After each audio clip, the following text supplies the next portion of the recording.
The Klingons, one of my favorite science fiction races ever presented on screen, and also a fan favorite for decades within the Star Trek fandom. The Klingons represent very human concepts like honor, battle prowess, dedication to one's personal beliefs, and not only fighting against impossible odds, but seeking out those odds as a point of personal pride. The Klingons push forward constantly, testing their limits and their skills to better themselves in a lifelong struggle to find a place among the honored dead. Having in legend slain their own gods for they were more trouble than they were worth, Klingons look to themselves to be worthy of an afterlife, counting each action they take as a measure of their own self-worth. The fictional race from the planet Kronos has inspired cosplay and fan fiction, as well as the creation of an actual camp where one can learn how to live and speak Klingonese. A race that many can identify with through the medium of science fiction has had a long evolution since their introduction into pop culture from their first appearance in Errand of Mercy 1967 on Star Trek, the original series. How long an evolution? Well, they went from this to this to this. The most recent re-envisionment of the Klingons is a hot-button issue among Star Trek fans, and honestly the reason for this video. But in order to understand why there is a divide between most older Trekkies or Trekkers and the newer fans or Drekkies, we have to take a look at how the Klingons were introduced, how they evolved within canon, and how they are now portrayed on CBS's 2018 series Star Trek Discovery. Let's take a jaunt through the pages of Trek history where facts don't give a damn about your feelings. As explained on Wiki, developed by screenwriter Gene L. Coon in 1967 for the original Star Trek series, Klingons were swarthy humanoids characterized by prideful ruthlessness and brutality. Totalitarian, and with a martial society relying on slave labor, they reflected analogies with both Nazi Germany and the Soviet Union. They first appeared in Star Trek episode Errand of Mercy 1967, where they were named after Lieutenant Wilbur Klingon, who served with the Star Trek creator, Gene Roddenberry, in the Los Angeles Police Department. Klingons were typically portrayed with bronze skin and facial hair suggestive of Asian people, and possessed physical abilities similar to humans. The swarthy look of the Klingon males was created with the application of shoe polish and long, thin mustaches. Budget constraints limited creativity. Costume designer for Star Trek, Bill Theus, created the look for various aliens, including the Klingons. The Klingons took on the role of the Soviet Union, with the fictional government, the United Federation of Planets, playing the role of the United States. As such, they were generally portrayed as inferior to the crew of the Enterprise. While occasionally capable of honor, overall, they were shown without redeeming qualities, brutish, scheming, and murderous. Klingons became the primary antagonists of the Enterprise crew, in part because the makeup necessary to make other alien races, like the Romulans, was too time-consuming and costly. The first evolution of the Klingons after TOS was portrayed in Star Trek the Motion Picture, released in 1979. These Klingons were depicted with rigid foreheads, snaggled and prominent teeth, and a defined language and alphabet. The production designer Lee Cole used red gels and primitive shapes in the design of the Klingon consoles and ship interiors, to give the crafts a dark and moody atmosphere. The alphabet was designed as angular, with sharp edges hearkening to the Klingons' militaristic focus. Costume designer Robert Fletcher created new uniforms for the Klingons, reminiscent of feudal Japanese armor, with the intent to give the impression of the culture's ideals of the sacred emperor, the warlord, and others. Star Trek III: The Search for Spock, released in 1984, gave us the next change in how this fictional race was evolving on screen. The heavy, cragged head ridges of the motion picture were redesigned and made less pronounced. Costume designer Robert Fletcher from the motion picture was brought on, creating new costumes retaining the air of feudal Japanese design. He believed it was an important part of the Klingon authoritarian attitude. The lead Klingon, Captain Kruge, was played by actor Christopher Lloyd, along with John Larroquette as Klingon officer Maltz. We also got our first view of Kronos' fauna in Kruge's pet, Tard. What a cute puppy. Kruge was our first real look at the changes in behavior made to the next generation of Klingons. If you caught that pun, Qapla'. Kruge was a character looking to elevate his position within the Empire by increasing his personal list of victories. Bringing home the head of respected and well-known Klingon rival, Captain James Tiberius Kirk of the United States Starship Enterprise, would have been enough to give him a certain godlike status. But he also sought the secrets of the Genesis Project, which could be used as a weapon to end worlds and bring the United Federation of Planets to its knees, something the Klingon Empire had failed to do in their first war with the Federation. Crud showed previous attributes already established in TOS canon, like brutality, but he also expanded upon the lore by showing us that Klingons were capable of reading a combat situation intuitively, displaying an ambition that relied more on battle prowess than the odds, and the personal need to attain honor for the Empire as well as the self. In my opinion, this wonderful portrayal by Christopher Lloyd established the core characteristics of the Klingons up until Star Trek Discovery. In Star Trek IV, The Voyage Home, we were introduced to another aspect of Klingon society. Actor John Schuck portrayed Ambassador Kamarag in both this film and Star Trek VI, The Undiscovered Country. John was a reoccurring actor in the franchise who played several parts, including another Klingon called Antak in Star Trek Enterprise episode Affliction and Divergence. This time we got the understanding that the Klingons actually cared about diplomacy in some fashion. Kamarag was a representative of the Empire to the Federation, and though displaying a forceful personality as per the norm in Klingon canon thus far, he was much more reserved than his warrior counterparts. His objection to how the Federation was handling a sensitive matter to the Empire, such as losing once again in a battle to Captain Kirk, could have started another war. Though he threatened, there will be no peace as long as Kirk lives. This showed the viewers that, although obtuse, Kamarag was an intelligent, dynamic diplomat who maneuvered using circumstance as well as the weight of the Klingon Empire. This also gave the impression that there were more than one kind of warrior within the race, that battles to the Klingons were more than just hand-to-hand or ship-to-ship combat. Kamarag, in 4 and 6, showed that his weapon of choice was his mind. Now, I'm not skipping over Star Trek V, The Final Frontier. I understand that it's not considered canon, but I still like most of it. There wasn't much in the way of changes to the Klingons in this film, with one very notable exception. Actress Spice Williams Crosby played Lieutenant Vixis under Todd Bryant's Klingon Captain Claw. We had seen Klingon women in TOS. Vixis showed us, indeed, women were able to hold rank, respect, and seek honor in combat within the Klingon military, the extent of which was not explained, but having a female officer on the bridge of the Bird of Prey for the first time gave the viewers the impression that Klingon women were not a secondary class. They were indeed shown respect when able to demonstrate personal strength and combat prowess. In Star Trek VI, we were shown even more diverse aspects of Klingon society. It gave us a look at TOS crew members meeting the Chancellor of the Klingon High Council, Gorkin, played by another recurring actor in Star Trek, David Warner. Here we met a Klingon the likes of which we had never seen. Chancellor Gorkin was a true leader and diplomat, a Klingon that cared about his people, their heritage, and their future. A true culture warrior that did not need to disrespect or devalue any other race's beliefs in order to elevate or respect his own. This dynamic character was without a doubt one of the most enlightening as to the vast points of view that Klingon race could possess. He brought words like charming and reserved into the vernacular of a fictional species that had been more related to terms like ruthlessness and battle crazed for the first time on the big screen.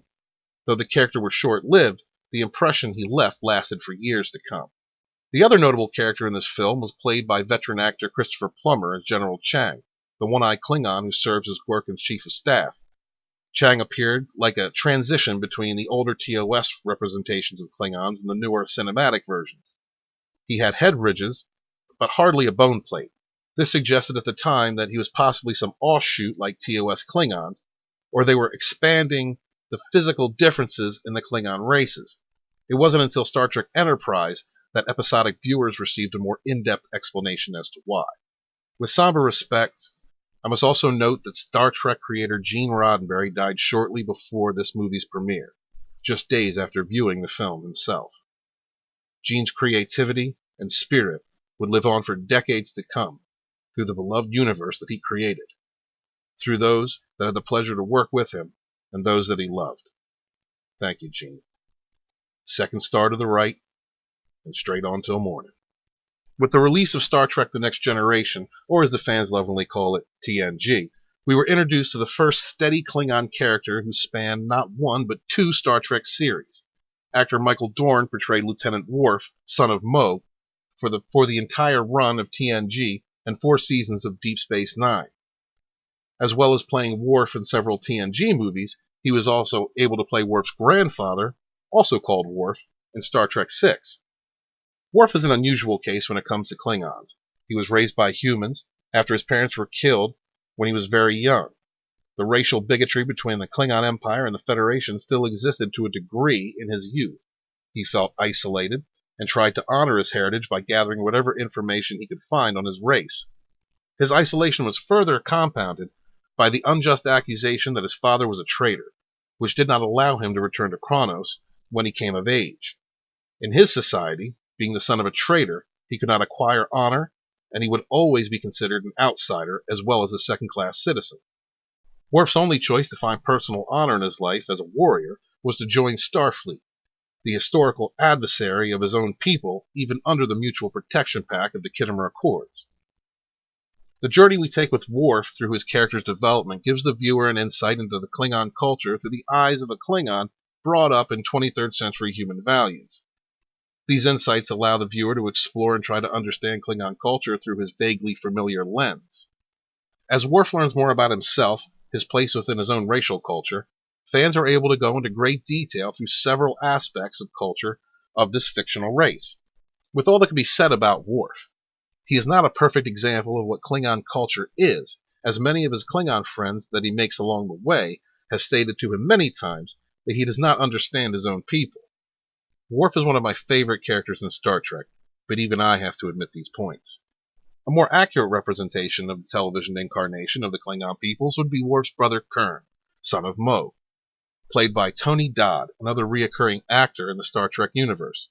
Kurn was saved after the murder of his parents, raised by a family friend, Lord, under the impression that he was Lord's son. When Kurn discovered the truth about his ancestry, honor compelled him to seek out his brother and clear their family name. Kurn would not have been able to live with himself as a warrior without recognizing the truth of who he was as honor demanded, as well as regaining the honor of his father's name.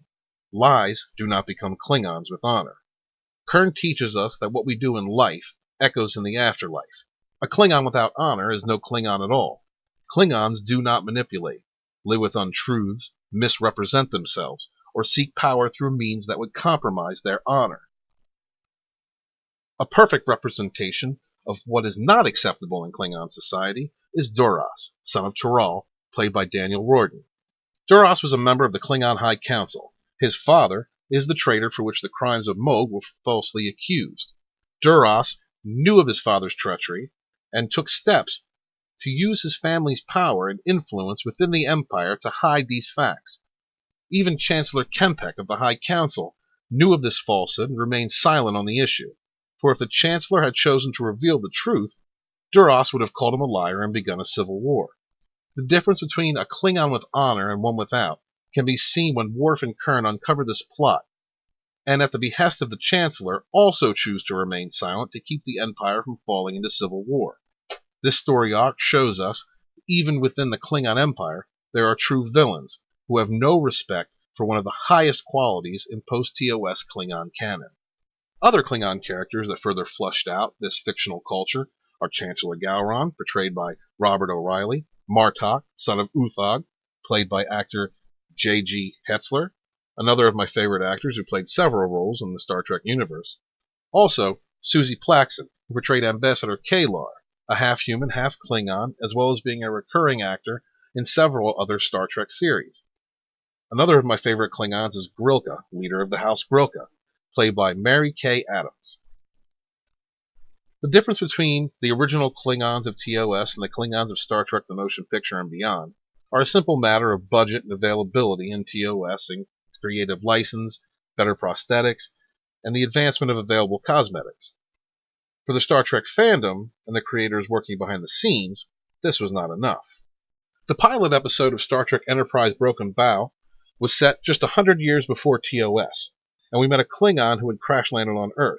This Klingon, named Klang, played by Tommy Lister Jr., is the first one of his race seen by humans. He has the now traditional look of Star Trek III's Klingons. This created a conundrum of continuity, one that fans needed to have answered. According to the website Fandom, in 2154, Klingon scientists working under the direction of Antak recovered several augment embryos from a hijacked bird of prey destroyed in orbit in the Kovat colony during the augment crisis. Fearing that humans could overwhelm the Empire if they moved to staffing their ships with augments, a project was set up in an attempt to create their own augments to counter this perceived threat. The effort failed dreadfully. These augments created did develop enhanced strength and intelligence, but they also began to show human characteristics, from the blatant to the subtle. These included personality alterations and a loss of the characteristic forehead ridges. Ultimately, the subjects died agonizing deaths when the incompatible DNA resulted in neural system breakdown. This process, when introduced to subjects who had Levodian flu, became an epidemic that threatened the Klingon race with extinction. Eventually, a cure was found and stabilized the process in its early stages, after the cranial ridges had dissolved and some minor neural reordering had occurred. Eventually, a process was developed to reverse the damages to the Klingon appearance, reverting them back to a more traditional, at least in post-Star Trek the Motion Picture physiology. This can be seen in the fact that again we have returning actors to play older versions of themselves, such as William Campbell as Koloth, John Colicos as Kor, and Michael Ansara as Kang. Star Trek TOS was kept alive by the fans that wouldn't let this television show die. It is estimated that NBC received over 1 million letters in its second season, begging NBC to keep the show from cancellation. When it was eventually canceled after its third season, the show was kept alive through syndication well into the 1980s. Star Trek conventions were the predecessor to that of Star Wars conventions. Cosplayers dressed as their favorite characters, traded Star Trek memorabilia, and kept the universe alive until Paramount finally began making motion pictures starring the original cast. In movies and in television shows, this dedication spread from fandom to productions, as reoccurring writers, makeup artists, producers, directors, costume designers, and actors showed up again and again when called to work on a Star Trek project. This was a family that bridged between the beloved actors who played some of our favorite roles, the people that helped create them, and the fandom. Now for the last. Star Trek Discovery premiered on September 19, 2017, for CBS All Access to mixed reviews from fans. It was the first Star Trek show the fandom had received since 2005. Starring a diverse cast, including, in my humble opinion, such wonderful actor as Doug Jones, the series star is a single actor, Sonequa Martin Green, as lead Michael Burnham. Unlike all other Star Trek shows before it, the main focus of the series is not on the captain or equally spread out among the fellow crew members, but on Michael Burnham herself. Discovery explores the Federation-Klingon War while following the crew of the USS Discovery, though through most of the first season there is almost nothing to do with the actual battles, skirmishes, or diplomacy during this important era of Star Trek lore, an era that shaped the Xenoracist views that most of the characters from TOS had, due to the events that had taken place then. Set in a time that had been so worked and reworked by several of the past movies and television shows, many fans were upset that this war had not been given more significance within the series. That aside, the creators of Discovery aimed to create a new, fresh look for the Klingon race, one that showed from the very start of the series, as if plucked from another franchise or universe, the representation of Klingons in both culture and appearance was vastly different from that of the Star Trek motion picture to Star Trek Enterprise era of movies and television. The first major discrepancy in canon, and as far as culture, comes from the lead Klingon ship Sarcophagus in the very first episode. It is covered in coffins of Klingon dead, where in previous Trek, it had always been well established that once a soul leaves the Klingon body, that body then becomes worthless. There is a tradition to watch over a body on the first night of its death to keep predators away, but this ritual is rarely observed, and in most cases, the body is just simply destroyed. During the time of Discovery, 10 years before TOS, the augment virus is still prominent within the Klingon race. Not only is this completely ignored, but the physical characteristics of the Klingons are almost completely alien, as well as their attire. There could have been an argument as to the stark changes in attitude and traits within these Klingons had acknowledgement of the virus been utilized within the story. There was little emphasis on the Klingon High Council or the interrelationships between the great houses that traditionally ruled the Council. In Enterprise, second episode, set 90-plus years before Discovery, Captain Jonathan Archer is the first human to enter the Klingon High Council chambers. There we see its members and its cultural response from the Klingons that are familiar enough to understand that they are members of a race set 100 years before TOS. In the first episode of Discovery, we see a complete division within the ruling families. No real cause is given to explain this discrepancy, which was again confusing to longtime Star Trek fans who were grasping to understand the creative direction of the series. I don't necessarily believe the fandom were expecting to see Hun-looking augments wearing gold sashes showing signs of brutality and cowardice, but the stark difference in representation of one of the fandom's favorite alien races was hard to ignore. After a confusing introduction, and several episodes in which there were no direct relevance to the Klingon Federation War, we finally set upon the apparent main Klingon antagonist, L'Rell, played by Mary Sheffield. Hope I didn't butcher that name. Sorry, Mary. L'Rell was the captain of a D7 class ship. This ship served as a prison vessel. Among her many duties, she was an interrogator and torturer. Her prisoners included Harry Mudd and Ash Tyler. According to Tyler, L'Rell had taken an interest in it, something which Tyler forced himself to utilize in order to stay alive, leading her to engage in a non-consensual sex with a human. I don't believe non-consensual sex has ever been a trait with the Klingons. This, again, is not the only discrepancy within fictional Klingon culture. After Michael Burnham convinced the mirror universe counterpart of Philippa Georgiou to give up control of the hydro bomb she had planted deep within a volcano on Kronos, Burnham gave the detonator to L'Rell. Burnham and Tyler convinced L'Rell to use the detonator to force the Klingon High Counselor to accept her as their new leader. In a speech to the Council, L'Rell gave them a choice to accept her leadership and end the war against the Federation, or she would detonate the hydro bomb, destroying Kronos. Acceding to her demands, Klingon forces broke off their attack on Sector 001 and returned to Klingon space, bringing an end to the war. This, in and of itself, is a complete disregard of all previous Star Trek canon in regards to the Klingon Empire. As stated before, through the evolution of canon, there are certain characteristics that define the Klingon race.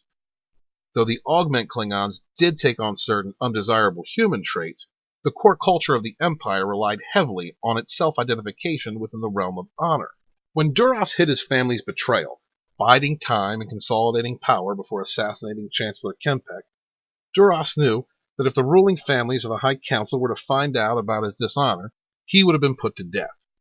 When Gowron ascended to power over Duras, had Duras broken with tradition, the Empire would have fallen into civil war. This is because such an act would have been considered a great dishonor by those not in debt to his house, or who stood a chance to gain more lands and power by his ascension. When the Duras sisters decided to push forth Duras' son to lead the Empire over Gowron, who had less in the way of financial support than the House of Duras, it plunged the Empire into civil war. When the government records concerning Duras' father's betrayal were unsealed, many great houses sided with Gowron because of the dishonor the House of Duras had shown by siding with an enemy that had gotten many Klingons killed. In relation to honor, the actions you take in this life echo into the next. These actions are what gets you into the Klingon heaven, Stovo Kor. The odds, or what you are up against, does not matter. What matters is whether or not the actions a Klingon takes are honorable. The House of Duras fought from a position of financial power, with no care as to how that power was gained. They fought without honor, and lost time and time again. Gowron, with less financial support and less warriors, won the war because he fought with honor, and those beneath him seeing this felt more passionate when raising their banners in battle. L'Rell used terrorist tactics in order to force the great houses of the Klingon Empire to bend the knee. She threatened men, women, children, the elderly, and the infirm. Every plain, mountain, forest, swamp on Kronos, and every living thing, be it flora and fauna, she threatened to destroy. Every ancient battleground, to the unmarked grave of Kahless, would be utterly annihilated. The entire history of the Klingons. Gone. All for power, all for control. We are expected to believe that at no point did such a dishonorable act find its way to a bat'leth. At no point did a single Klingon take any advantage to kill L'Rell and restore honor to the Empire. She simply cowed an entire race after such a dishonorable threat, that not a single warrior with songs of great deeds filling their soul, begging to avenge such a cowardly act, would not gladly exclaim, "Today is a good day to die." A Klingon would rather die than live as a prisoner. A Klingon would rather die than live in fear. A Klingon would take his or her own life if there was no chance to restore their honor. This is the Klingon way. This is just one reason why lifelong Star Trek fans have such a problem accepting Star Trek Discovery. It's foreign. It doesn't feel, act, or sound like Star Trek. I give respect to the creators of this series that wanted to try something new. It's always a challenge when trying to do something fresh and make it exciting when there are so many expectations already built into a franchise. I understand this, but the fact is, it has the name, but not the dedication to fans and past creators that makes Star Trek so enduring. It's been and always been dedication to the lore, the creators, and the fans that has made Star Trek one of the most beloved franchises that it is today. In my opinion, this could all be fixed by listening to longtime fans, bringing in some previous Star Trek creators, and a quick call to John Delancey. This could all be fixed with one cue snap. This is Lodonis from Facts and Feelings reminding you to like, comment, and subscribe. And of course, please remember, be good to each other.